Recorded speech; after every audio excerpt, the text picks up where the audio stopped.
अनुमंडल में चले जाइए, ब्लॉक में चले जाइए, थाना में चले जाइए, बिना पैसा का कोई काम नहीं होता। वही इन नेताओं का, कमीशन अफसरों का शोषण, दलालों का भरण पोषण सब चल रहा है। जाति के नाम पे, धर्म के नाम पे, अगड़ी पिछड़ी के नाम पे लोगों को तोड़ करके वोट बैंक की राजनीति करती है। 5,000 रुपये फीस है कोई भी थाना में कोई एप्लीकेशन को अंडर करने के लिए। आप दाखिल खारिज में देख लीजिए, 5 से 50,000 रुपये तक का लोगों का खर्चा होता है। किरासन तेल बना करके मुस्लिम कौम को जलाया जाता है और उसकी रोशनी जो है समाज में नहीं जाती बल्कि उसकी घरों में जाती है। उसकी परिवारवाद फल फूल रही है। क्यों अभी तक हमारे यहाँ भ्रष्टाचार नहीं जा रहा है? आपने जिसको वोट दिया है उनसे पूछो। लेकिन लोग जो भी आए हैं वो बहुत क्रोधित है, बहुत आक्रोश में है कि नहीं, इस बार हमें व्यवस्था बदलना है। 35 साल से लोग उब चुके हैं और उसका आशीर्वाद मिल रहा है, प्यार मिल रहा है, जन जन से समर्थन मिल रहा है। नमस्कार, एक्सपर्ट न्यूज देख रहे हैं आप और मैं हूं रणधीर कुमार। इस वक्त हमारे साथ में है ढाका विधानसभा से जन सुराज के प्रत्याशी डॉक्टर एलवी प्रसाद। सर, बहुत बहुत स्वागत है आपका एक्सपर्ट न्यूज पे। बहुत बहुत धन्यवाद। और कैसे है सर? बढ़िया है। और आपके चैनल के माध्यम से हम तमाम 21 ढाका विधानसभा के जनता का अभिनंदन करते हैं। और चुनावी बुगुल बज चुका है और हम लोग भी जनसंपर्क की यात्रा को तेज़ कर दिए हैं। और इस बार जिस तरह से मैं देख रहा हूँ, लोग चाहते हैं बदलाव के लिए। विगत 35 साल से लोग उब चुके हैं और उसका आशीर्वाद मिल रहा है, प्यार मिल रहा है, जन जन से समर्थन मिल रहा है। कैसा जनसंपर्क है चल रहा है अभी? बहुत अच्छा है। मुझे लगता है कि मुझे आज लौखान के जितना भी टोला है, हाँ, वो सारे टोला में घूमने का, इसके बाद हम कंदरबाव पंचायत भी जाएंगे। हाँ, तो डेफिनेटली जो जनसंपर्क यात्रा के दौरान लोग तो विकल्प ढूंढ रहे थे और जन सुराज एक अच्छा विकल्प के रूप में आया है। सब लोग कह रहे हैं कि नहीं डॉक्टर साहब आपके साथ हैं हम, इस बार तो परिवर्तन होना चाहिए और जनता हमारे साथ है। समर्थन में है लोग? है समर्थन? बिल्कुल समर्थन में है, सब लोग समर्थन में है। हमारे साथ कदम से कदम मिलाकर चलने के लिए लोग तैयार हैं। बिल्कुल। आप सर चिकित्सा का क्षेत्र छोड़कर और ये राजनीति में आए हैं। मैं बार आप काफ़ी फेमस चिकित्सक रहे हैं, काफ़ी लोगों का समर्थन मिला आपको। जिस तरह से वहाँ प्यार मिला, क्या इस तरह का प्यार राजनेता के तौर पर मिल रहा है? बिल्कुल मिल रहा है। मैं लोगों से बोल रहा हूँ, जिस तरह से आप चिकित्सा के फील्ड में मुझे ढाका में हीरो बना दिए शिशु रोग विज्ञान में, उसी तरह से आइए राजनीति में भी आप मुझे प्यार दीजिए। और मैं एक राजनीति में मेरा उतरने का मकसद यही है, लोगों का विगत 15 साल से जो मैं ढाका में प्रैक्टिस कर रहा हूँ, मैंने समाज के बीच रहा है, देखा है। मैं यहीं का रहने वाला हूँ ढाका का।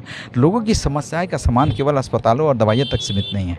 और जिस तरह का भ्रष्टाचार चरम सीमा पे है, ये बोलते हैं ना, ढाका 21 विधानसभा एक अलग तरह का विधानसभा है। कहते हैं कि बड़ी हॉट सीट है। क्यों?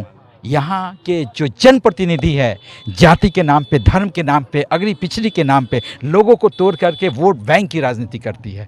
लोगों की मूलभूत समस्याओं में कोई सुधार नहीं है। रोड तो बनते रहेंगे, बिल्डिंग बनती रहती है, जहाँ पे करोड़ों का टेंडर होना है वही काम होता रहता है। हाँ, वही इन नेताओं का, कमीशन अफसरों का शोषण, दलालों का भरण पोषण सब चल रहा है। हाँ, तो मैं लोगों से आह्वान कर रहा हूँ कि आइए, ये जो चरम सीमा पे जो भ्रष्टाचार है, कोई भी सरकारी योजनाओं का लाभ यहाँ के लोग सुगम तरीके से नहीं लेते हैं। उसके लिए एक एक लाभ आप देख लीजिए, इंदिरा आवास योजना, जो वृद्धा पेंशन से लेकर के सारे जितने भी किसानों की योजनाएं चल रही है, शिक्षा के क्षेत्र में, कृषि के क्षेत्र में, इस सारी योजनाओं का लाभ कोई भी व्यक्ति सुलभ तरीके से नहीं ले रहा है। जब तक अफसरों के ऑफिस में चक्कर नहीं काटता है, जब तक दलालों के चंगुल में फंसता नहीं है और जब तक माल पानी खर्चा नहीं करता है, तब तक कोई काम नहीं होता है। तो ये क्या हो रहा है? आप किसी भी फील्ड में चले जाइए, चाहे आप कोर्ट कचहरी में चले जाइए, चाहे आप अनुमंडल में चले जाइए, ब्लॉक में चले जाइए, थाना में चले जाइए, बिना पैसा का कोई काम नहीं होता। एक तो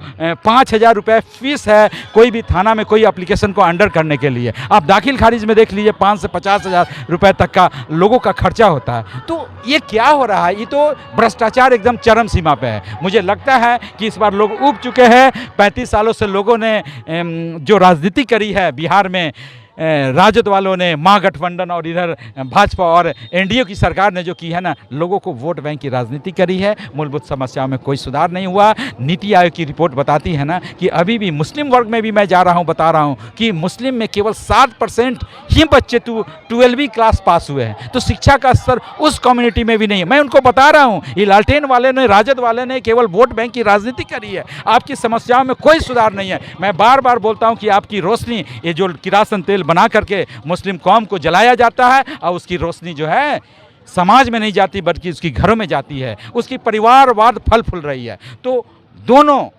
के प्रति हम लोग हमारी जो सोच है दोनों के अगेंस्ट में है, और हम चाहते हैं, लोगों को आह्वान कर रहे हैं कि आइए हम सब मिल करके, मेरे प्रणेता भी बोलते हैं कि इस बार बदलना है, और बदलना है तो केवल सत्ता बदलने से काम नहीं चलेगी, व्यवस्था भी बदलनी पड़ेगी, वो सिस्टम भी बदलनी पड़ेगी जिस सिस्टम के तहत हमारा कामकाज होता है। तो डेफिनेटली लोग बदलाव के मूड में हैं, जन जन का समर्थन आ रहा है। मुझे लग रहा है कि जिस तरह से जैसे जैसे दिन बीत रहा है, लोगों का आकर्षण बढ़ रहा है, बाहर से प्लान करके इस साल जो छठ में जो लोग आए हैं, जो नॉन रेजिडेंट बिहारीज जो हैं, गांव-गांव में मिल रहे हैं, वो तो पहले ही खड़ा हो जा रहा है कि सर आपके साथ हैं, हम प्रशांत किशोर के साथ हैं, जन सुराज के साथ है, इस बार परिवर्तन होके रहेगा। चुनाव का समय चल रहा है, ऐसे में सब जाति धर्म की बात तो बिहार में मेनली होता है, जब भी चुनाव आता है लोग जाति धर्म में बढ़ जाते हैं। आप इसको किस रूप में देखते हैं? देखिए, जाति धर्म तो हमारे समाज की एक सच्चाई है, जाति तो है ही। हमारे प्रणेता प्रशांत किशोर भी कहते हैं जो कंपोजिशन हमारे सोसाइटी का है, जितने हिंदू हैं, मुस्लिम हैं, अलग अलग है, उसके अनुसार उनको प्रतिनिधित्व करने का मौका मिलना चाहिए।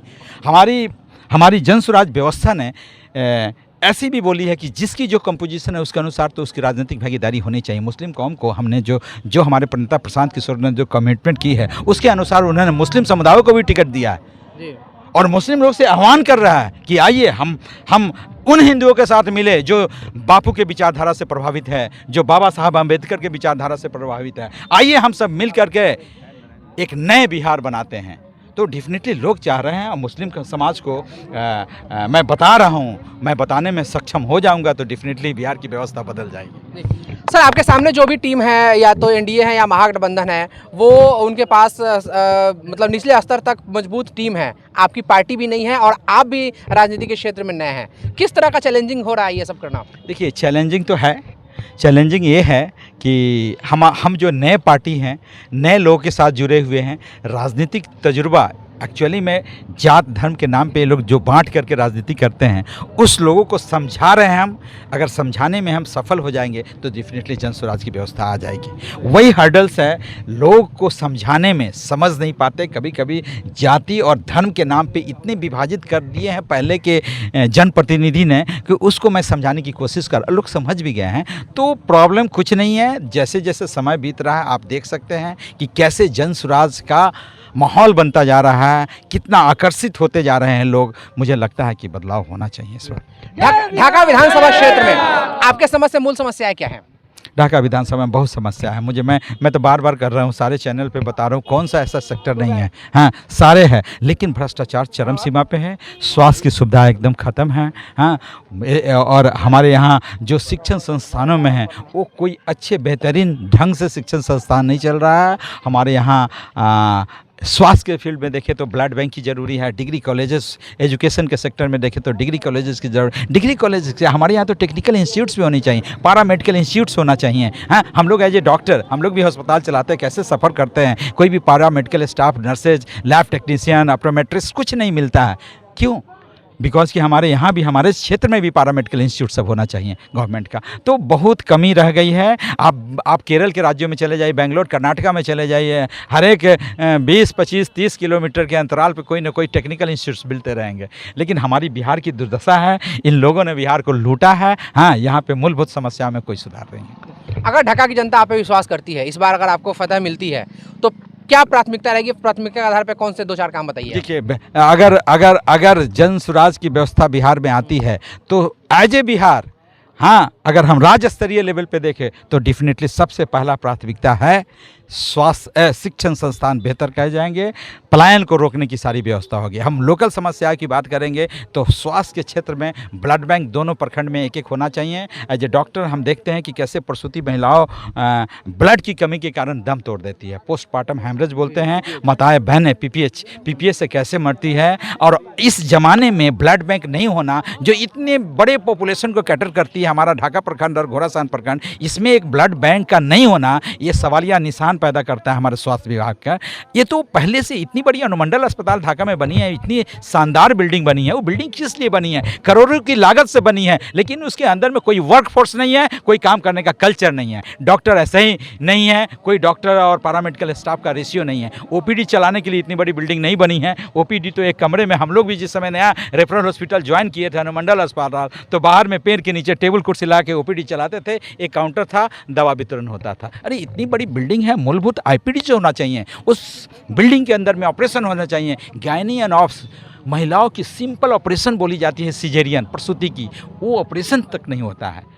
तो क्या आपने इतनी बड़ी करोड़ों की लागत से इतनी बड़ी बिल्डिंग बना रखी है? ये सब लूट खसोट चल रही है, ये पैसे का बर्बादी है। इन नेताओं ने कुछ नहीं किया है, जनता के पैसे को लूटा है, शोषण किया है। और मैं जनता से मैं बार बार पूछ रहा हूँ कि आपने जिसको वोट दिया उनके सरकारों से पूछो कि क्यों अभी तक हमारे यहाँ भ्रष्टाचार नहीं जा रहा है। आपने जिसको वोट दिया है उनसे पूछो कि ये इतने सालों तक आपने जनप्रतिनिधि चुना है, क्यों भ्रष्टाचार पनप रही है। इस बार आप ऊपर उठो, जाति धर्म से ऊपर उठ करके इस भ्रष्टाचार के अगेंस्ट लड़ना है, इस मुहिम को ठीक करना है।